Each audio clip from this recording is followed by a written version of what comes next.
第二部分，第24章，马奇家的一些事。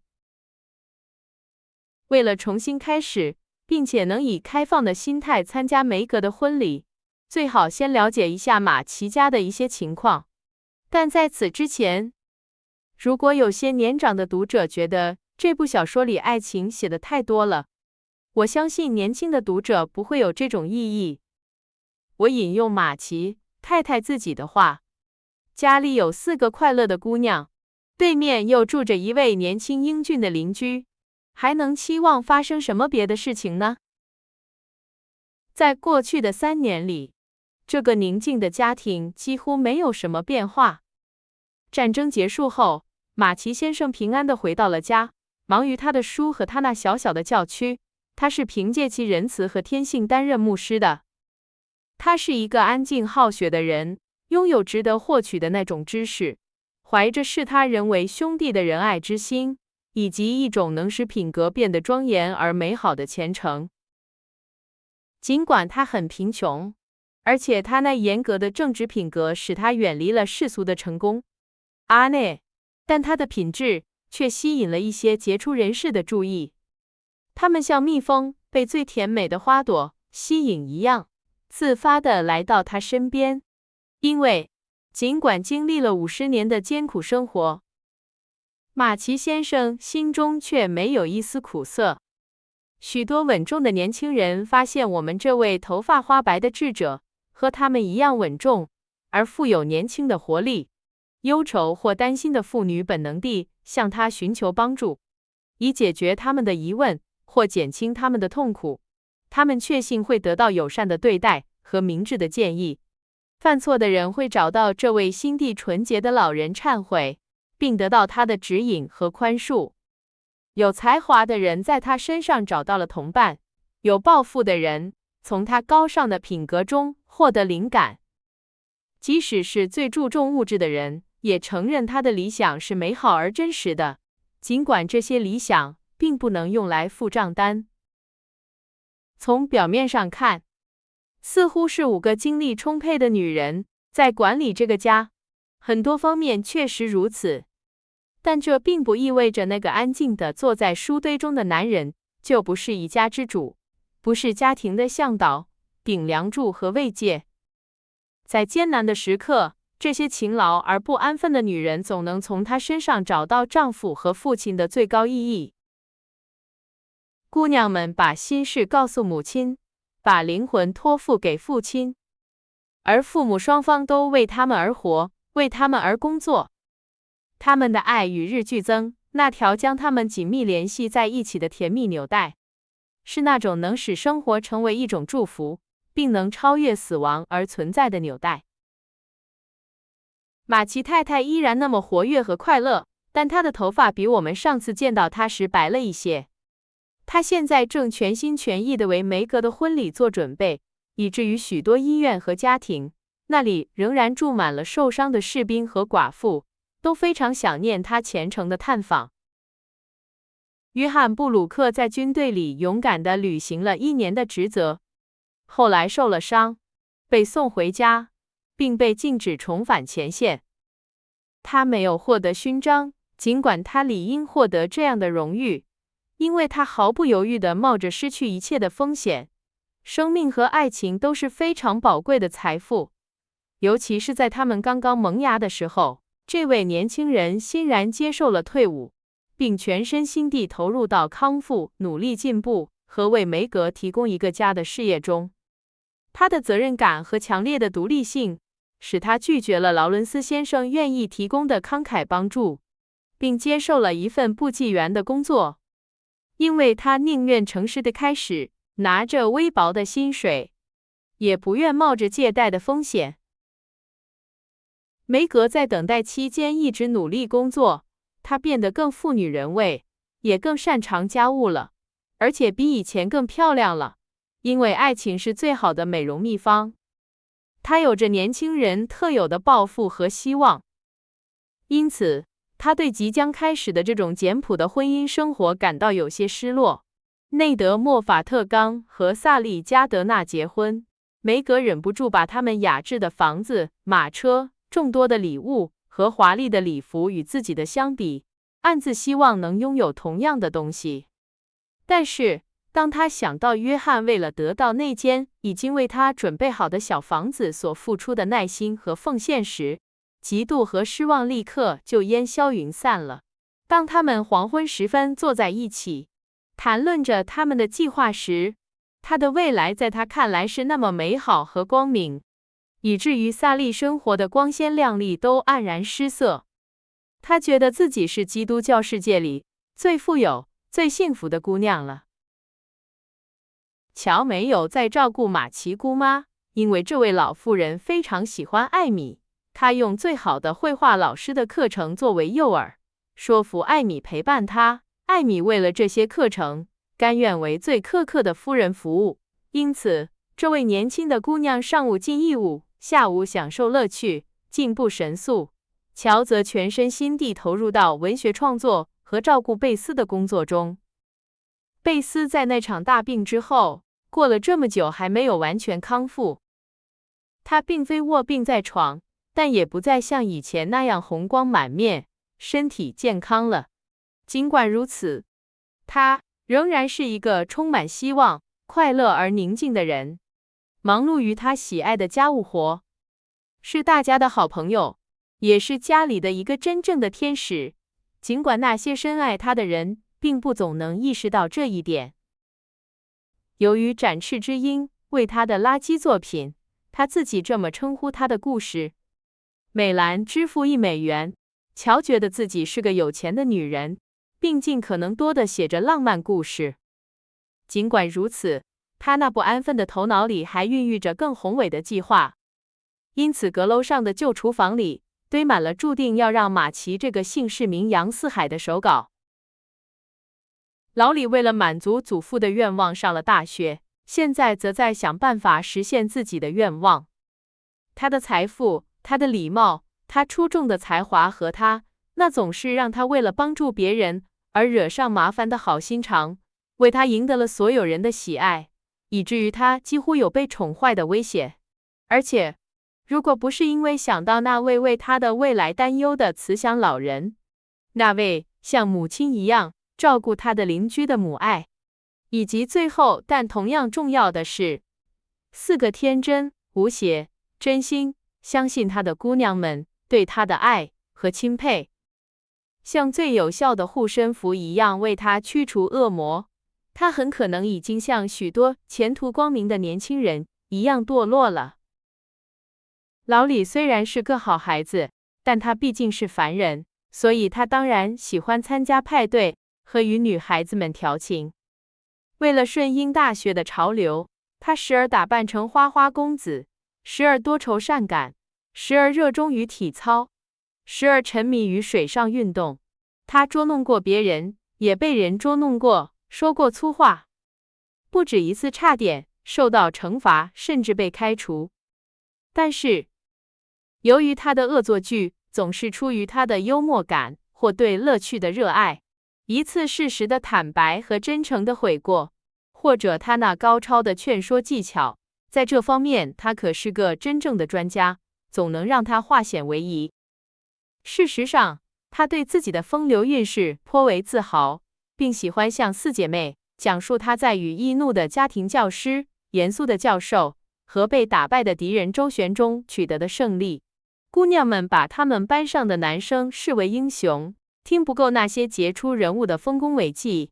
当老李邀请他们中的某位来家里做客时，他们便有机会一睹他们的笑容。艾米比谁都更喜欢这份殊荣，并很快成了这个小圈子里的女王。这位小姐很快就学会了识别并利用自己引起的迷恋。梅格太专注于自己的私生活，尤其是他的约翰，以至于无暇顾及上帝的其他创造物。贝斯则太害羞了，除了远远地看着他们，惊叹于艾米竟敢那样对待他们之外，什么也做不了。至于乔，他如鱼得水，必须努力克制自己，才不至于模仿他们的举止、言谈和壮举。他觉得这些比淑女应有的端庄更适合自己。男孩子们非常欣赏乔，但从未爱上过他。然而，很少有人在离开时没有为美丽的艾米而深深叹息。既然谈到了感情，我就不能不提到歌舍。这是布鲁克先生为梅格和他选定的那座棕色小房子的名字。劳里给他起了这个名字，因为他解释说，这是一对情侣卿卿我我、互诉衷肠的完美爱巢。这是一栋小房子，后面有一个小花园，前面有一小块草坪。梅格打算在那里建一个喷泉，一片小树林，还要种上许多美丽的花。目前，一个旧水罐充当喷泉，几棵刚种下，还没决定是活是死的小落叶松代替了小树林。一堆标明种着种子的木棍，则预示着未来鲜花盛开的景象。房子里面很舒适，幸福的新娘从地下室到阁楼都挑不出任何毛病。客厅太窄了，幸好他们没有钢琴，否则根本放不下。餐厅最多只能挤下6个人，而厨房的楼梯似乎就是为了让仆人和餐具都掉进煤箱而建造的。但是，除了这些小缺点之外，其余的都再完美不过了。因为在挑选家具时，高雅的品味和常识起了主导作用，结果非常令人满意。小小的门厅里没有大理石桌子、大镜子或蕾丝窗帘，而是简单的家具、许多书、几幅漂亮的画，窗台上摆放着成排的鲜花，以及朋友们送来的礼物。尽管最有价值的并非礼物本身，而是伴随礼物而来的深情祝福。我不认为劳里送的普赛克白色雕像会因为布鲁克先生把它原来的支架加高而减损丝毫美丽，也无法想象还有什么比艾米绘制的那些精美图案更适合做细棉布窗帘了。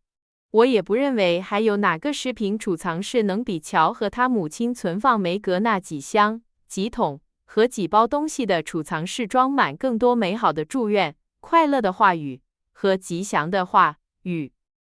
而且我毫不怀疑，如果不是汉娜至少整理了10几次锅碗瓢盆，并把炉火准备得恰到好处，以便布鲁克太太一进家门就能点燃，那间闪闪发光的新厨房就不会那么干净，也不会那么温馨。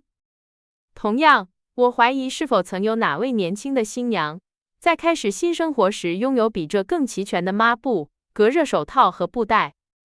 因为贝斯做的足够多，直到银婚纪念日都不必再添置了。此外，他还特别为擦拭这对夫妇的瓷器设计了3种不同的抹布。那些购买现成物品的人不知道自己错过了什么，因为当家务活由充满爱意的手来完成时，他们会变得更加美好。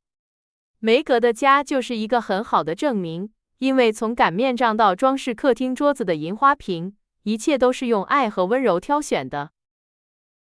他们花了多少快乐的时光来制定他们的计划啊！他们多少次郑重其事地去购物，结果却带着一堆毫无意义的滑稽物品回来。他们又是多么嘲笑劳里买回来的那些便宜货啊！这位年轻人对恶作剧的喜爱如此之深，以至于即使快要完成大学学业了，他仍然像个孩子一样。在他最近的奇思妙想中，包括每周拜访这对年轻夫妇时都带去一件新的、有用的、巧妙的物品。因此，他送给他们一袋奇妙的晾衣夹，一个在第一次使用时就坏掉了的漂亮肉豆蔻研磨器，一个把所有刀具都弄坏了的刀具清洁器，一个不仅没有清洁地毯，反而把羊毛都拔下来的刷子，一种承诺可以节省劳力，实际上却会剥掉使用者双手的肥皂，只把粗心购买者的手指粘在一起的万能胶水，以及各种各样的锡制品，从存放零钱的储钱罐到设计用来通过蒸汽清洁各种用具，但却随时可能爆炸的漂亮锅炉。梅格徒劳地恳求他停下来，约翰嘲笑他，乔则叫他多铎先生。他似乎被一种购买美国人发明的奇怪欲望所控制，而他的朋友们需要置办嫁妆的事实，则为他提供了绝佳的机会。因此，他每周都会带着一些新的、荒谬的发明出现。最后，一切都准备就绪了。艾米甚至把肥皂的颜色和房间的颜色搭配起来，贝斯也把餐桌摆好了，准备迎接未来夫妇的第一顿饭。你高兴吗？你喜欢你的家布置的怎么样吗？你觉得你在这里能幸福吗？马奇太太问道。她挽着梅格的胳膊，走遍了这个新的王国。母女俩比以往任何时候都更亲密。是的，妈妈，我很高兴，谢谢大家。我幸福的无法用言语表达。梅格回答道，她的眼神胜过千言万语。如果至少有几个仆人，一切都会更好。艾米从客厅出来时说道，她一直在琢磨秋丽铜像放在书架上还是壁炉架上更好。妈妈和我谈过这件事，我决定听从她的建议。要做的事情很少，落地会时不时帮我一下，并负责采买，而我会有足够的工作，这样我就不会变得懒惰，也不会想念我们的家了。梅格平静地解释道。萨利·莫法特有4个。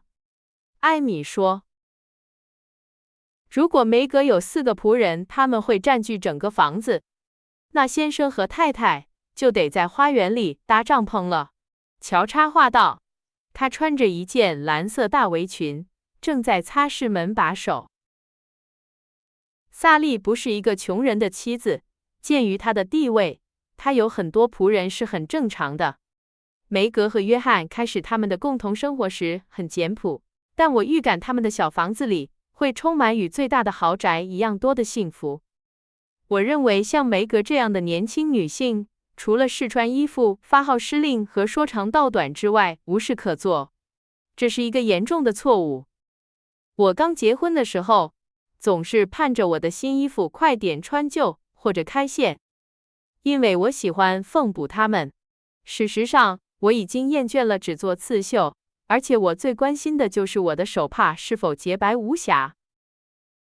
你为什么不进厨房做实验呢？萨利这样做是为了消遣，但他说他做的东西都糟透了，女仆们都嘲笑他。梅格评论道。过了一段时间，我确实这样做了，但不是为了做实验，而是为了向汉娜学习，从而避免我的女仆们嘲笑我。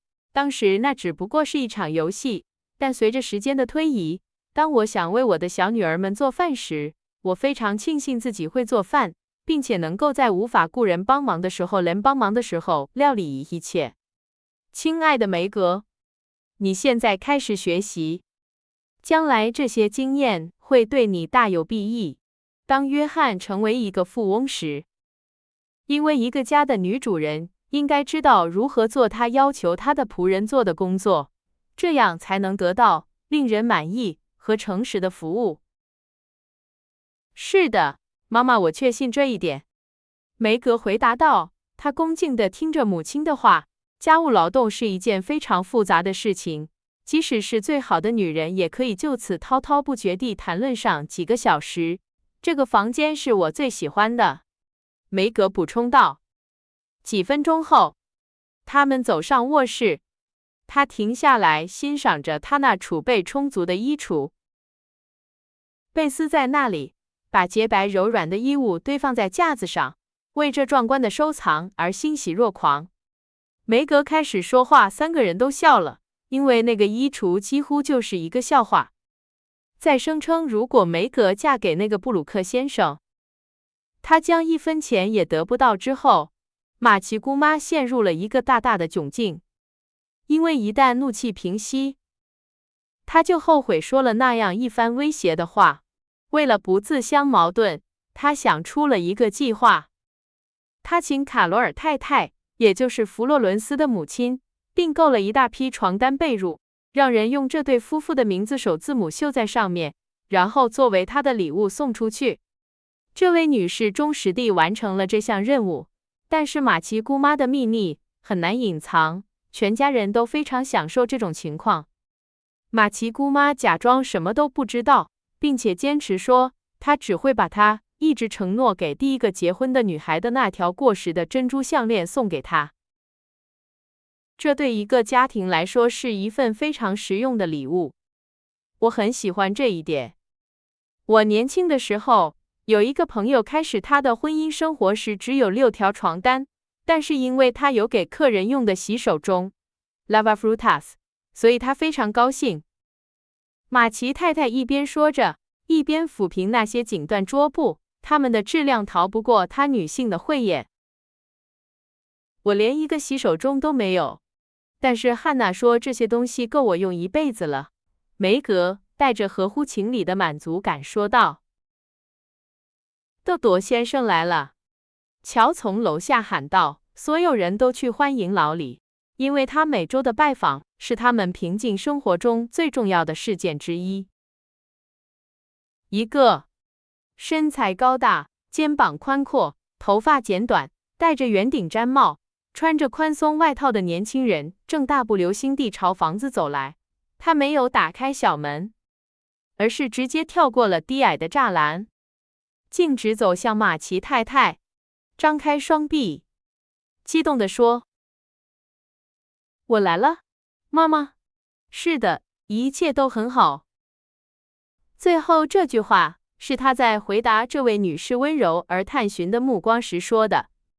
年轻人美丽的眼睛里充满了坦诚，以至于这个简短的仪式像往常一样，以一个慈母般的吻结束了。送给约翰布鲁克太太，连同我的祝贺和最美好的祝愿，上帝保佑你，贝斯。瞧，见到你真是一场视觉盛宴。艾米，你太漂亮了，不应该再单身了。老李一边说着，一边把一个用棕色纸包着的包裹递给梅格，解开贝斯头发上的丝带，盯着乔的大围裙看，并且向艾米行了一个夸张的鞠躬。然后他与所有人握手，他们开始热烈地交谈起来。约翰在哪里？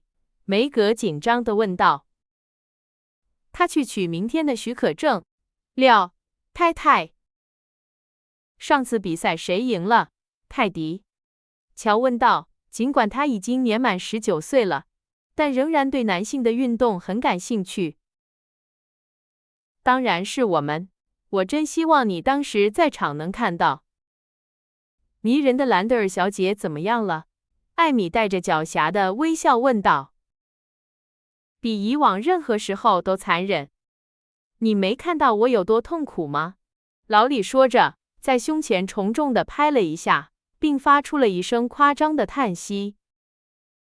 最新的笑话是什么？梅格，打开包裹，我们就能知道了。贝斯提议道，带着极大的好奇心看着那个小包裹。这是一件在发生火灾或有小偷闯入时家中应该有的东西。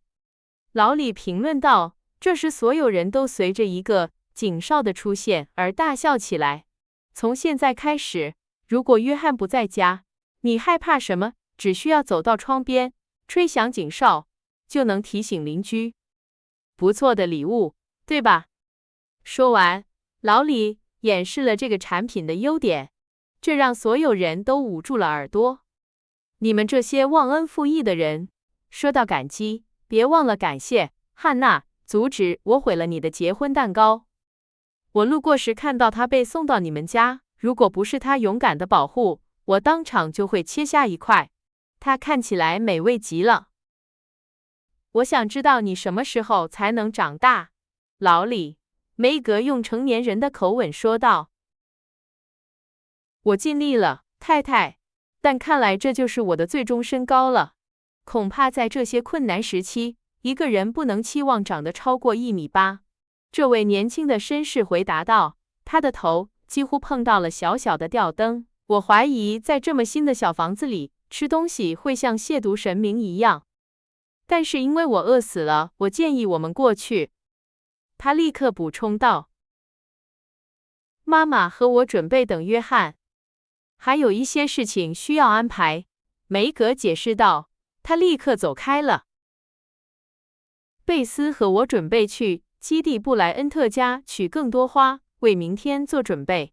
艾米在他的朋友那顶别致的帽子戴在他别致的卷发上，并且和大家一样欣赏着效果之后，补充道：“来吧，乔，别抛弃朋友。我太累了，没有帮助就到不了家。别脱掉你的围裙，我不知道你用它做什么，但它很适合你。”老李评论道。乔把围裙塞进他宽大的口袋里，并向他伸出手臂，好让他的朋友倚靠着他。好吧，泰迪，我想和你认真的谈谈明天的事情。乔一边说，一边挽着他的手臂走着。我想让你保证你会表现得体，不会恶作剧，也不会破坏我们的计划。不会有恶作剧的。而且当我们必须保持镇定时，不要说蠢话。我从来不做那样的事情，那是你的专长。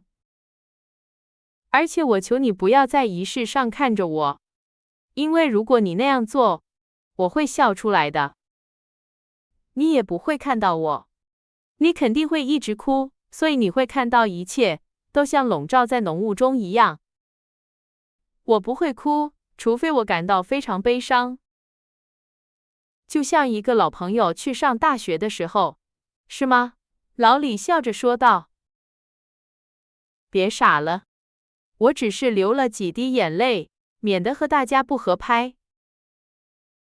当然，瞧，我祖父这周怎么样？他心情好吗？很好。你为什么问？你惹了什么麻烦？想知道他会怎么反应吗？乔毫不客气地问道。乔，你不会认为如果不是这样，我会在看着你母亲的眼睛时，告诉她一切都很好，对吧？老李停了下来，摆出一副受到冒犯的样子。不，当然不会。那就别这么疑神疑鬼。我只是想向他要点钱。老李解释道，他又开始走动。乔温暖的语气让他心情平静下来。你花钱太多了，泰迪。天哪，不是我花的，是钱自己跑掉的。我什么也没做，他们就那么消失了，我也不知道是怎么回事。你太慷慨了，而且你有一颗那么善良的心，所以你不停地借钱给别人，你无法对任何人说不。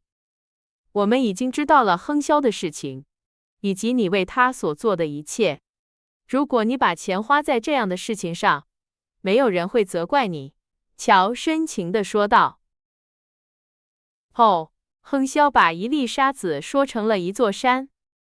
我不能让那个可怜的人拼命工作，而我却有能力帮助他，而且他比20个懒惰的绅士都有价值。你也会做同样的事情。当然，但我不知道你拥有17件背心、无数领结，以及每次回家都戴一顶新帽子有什么用。我以为你已经过了追求时尚的阶段了，但每隔一段时间，它又会在另一个地方冒出来。现在流行的是看起来很糟糕，把头发剪得像头上顶着一把刷子一样，穿没有褶皱的外套，戴橙色的手套，穿方头靴子。如果丑陋的衣服很便宜，我就什么也不说了。但它们和优雅的衣服一样贵，而且我不明白有什么乐趣。为了回应这次攻击，老李向后仰着头，笑得那么开心，以至于他的圆顶毡帽掉在了地上。乔踩到了他。这位年轻人趁机就粗劣服装的优点发表了一番议论，同时把那顶受损的帽子叠起来塞进了口袋。别再教训我了，我是个好人。我这周已经受够了。当我回家的时候，我想玩得开心。明天我无论如何都要穿得漂漂亮亮的。而且我会成为朋友们的骄傲。如果你把头发留长一点，我就不会再唠叨你了。我不是贵族，但我不喜欢别人看到我和一个看起来像职业拳击手的年轻人在一起。乔严厉地说。这种朴素的风格有利于学习，所以我们才采用它。劳力肯定地说，他当然不能被指责为虚荣，因为他自愿牺牲了他美丽的波浪卷发。顺便说一句，乔，我认为帕克喜欢艾米，他不停地谈论他，给他写诗，还呆呆地想着他。最好在事情变得更糟之前阻止这件事，你不觉得吗？老李沉默了几分钟后，像个哥哥一样说道：当然，我们现在不想要更多的婚礼了。天哪，现在的孩子们都在想些什么啊？乔看起来很震惊，好像艾米和帕克不是青少年，而是孩子一样。现在一切都很快，我不知道我们会走到哪里，小姐。你只不过是个孩子，乔，但你是下一个。到时候我们只能哀叹了。老李摇着头说道，表示他对事态的担忧。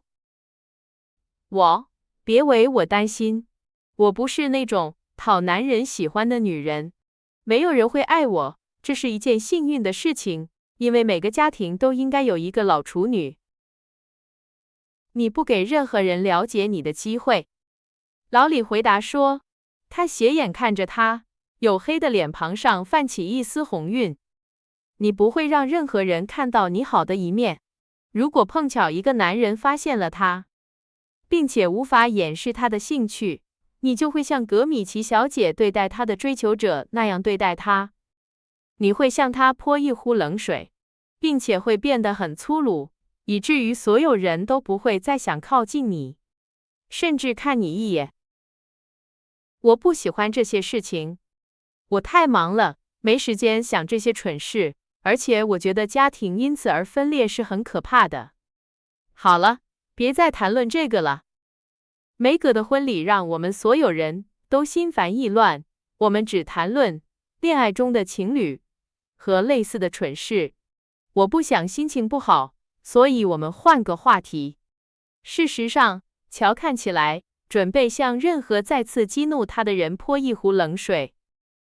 无论他的真实感受如何，老李只是吹了一声长长的口哨。当他们在门口告别时，他重复了他可怕的预言。记住我的话，乔，你将是下一个。